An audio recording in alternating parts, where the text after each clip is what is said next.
जी बताइए, क्या कुछ इकदाम जो सिचुएशन देखिए, जिस तरीके से बर्फ़ नहीं हुई है इस साल और जिस तरीके से खुश्क साली हो रही है, उस हिसाब से लग रहा है कि ये साल बड़ी दिक्कतों का साल हो सकता है। अगर अल्लाह ताला ने सुना और कुछ बारिशें हुई और कुछ अगले कुछ दिनों में, तो थोड़े फ़र्क तो पड़ सकती है, लेकिन उसको मद्देनज़र रख के उमर अब्दुल्ला साहब ने खुद इसको ग्रेविटी ऑफ द सिचुएशन को समझ के जिस तरीके से आज ट्वीट किया और कहा कि मैं जल शक्ति ऑफिसर्स के साथ और मिनिस्टर के साथ एक हाई लेवल मीटिंग लूँगा। अब इसमें बहुत सारी चीज़ें हैं, वो तभी पता चलेगा जब वो मीटिंग लेंगे, लेकिन इसमें हमें बहुत सारी चीज़ें हार्वेस्टिंग की देखनी है। हमें देखना है कि हम किस तरीके से पानी को स्टोर कर सकते हैं, या किस तरीके से हम जो वाटर टैंकर्स है इस साल में किस तरीके से उसको कर सकते हैं, वो बहुत ज़रूरी है, उसमें और कोई दो राय नहीं।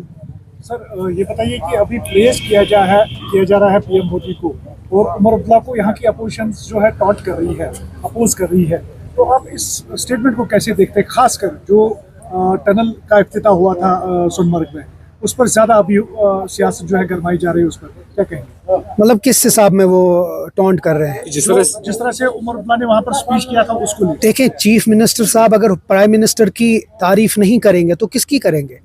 अमेरिका के प्रेसिडेंट की तारीफ करेंगे। हम चाहते हैं कि एक रिलेशनशिप जो वर्किंग रिलेशनशिप हो। मैं बार बार कहता हूँ, working relationship Jammu and Kashmir और दिल्ली के साथ बहुत ज़रूरी है, क्योंकि यहाँ बहुत सारे मसाइल हैं। अभी आपने खुश्क साली की बात की, उसके ऊपर भी हमें सेंट्रली कुछ इक़दाम चाहिए, उनका सपोर्ट चाहिए। यहाँ का जो वेज बिल है, यहाँ की जो बेरोज़गारी है, यहाँ की जो बाकी चीज़ें हैं, वो सब चीज़ है। मैं बार बार ये कहता हूँ कि दिल्ली के साथ हमारी जो रिलेशनशिप, वर्किंग रिलेशनशिप, वो अच्छी होनी है, लेकिन उसके साथ साथ बीजेपी के साथ नहीं। बीजेपी के जो एजेंडा है, बीजेपी की जो पॉलिसी है, हम उसके खिलाफ है। जो उनने 2019 में किया, हम इलेक्शन से पहले भी उनके खिलाफ थे और हम आज भी उनके खिलाफ है। लेकिन क्योंकि इस रियासत को, ये एक बहुत गरीब रियासत है, इसको आगे चलने के लिए बहुत सारा सपोर्ट चाहिए दिल्ली से, उसके लिए हमें उनके साथ एक वर्किंग रिलेशनशिप है। बताया जाता है कि चलाई कलान में अगर सूरज निकले तो ये अच्छे ये नहीं होते हैं, अच्छे ओमन्स नहीं होते हैं, और चलाई कलान बर्फबारी हो तो वो अच्छी बात है। देखिए, ये 1-2 साल से हो रहा है, तो अगर आप इसको इलेक्शन से जोड़ रहे हैं तो ना जोड़ें। ये कुछ 3-4 साल से हो रहा है, खुश्क साली हो रही है। पर हमें इस साल ये एक फ़ायदा है कि एक इलेक्टेड गवर्नमेंट है और वो जानती है, लोगों के साथ जुड़ी है, और वो जानती है कि ये मसला बड़ा बन सकता है।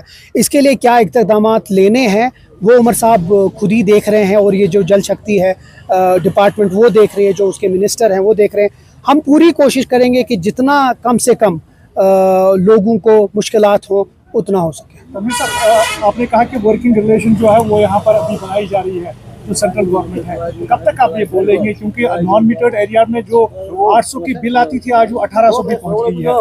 वर्किंग रिलेशंस करते करते कहीं 5 साल में निकल जाए। वर्किंग रिलेशनशिप उसके लिए नहीं हमें करना है। वर्किंग रिलेशनशिप हमें बाकी अगर की अगर बात करेंगे, वो काफी ज्यादा बोलते हैं, चाहे वो आपकी पार्टी हो या वो हो, तो क्या एग्रेशन आपको लगता है वो गलत है? नहीं, बिल्कुल है, उनका हक है वो करना। वो पार्टी के एमपी हमारे लीडर हैं, उनका पूरा हक है। ये जमहूरी पार्टी है और इस पार्टी में यही सबसे बड़ी खूबसूरती है कि हर कोई अपनी बात आगे रख सकता है और हम उसकी इज्जत करते हैं। ये तंजीम उनकी इज्जत करता है। जहाँ तक रिलेशनशिप की बात है, बाकी चीज़ें भी चलानी है। जहाँ तक आपने बिजली की बात कही है, बजट आ जाने दीजिए, आप बहुत सारी चीज़ें उसमें देखेंगे।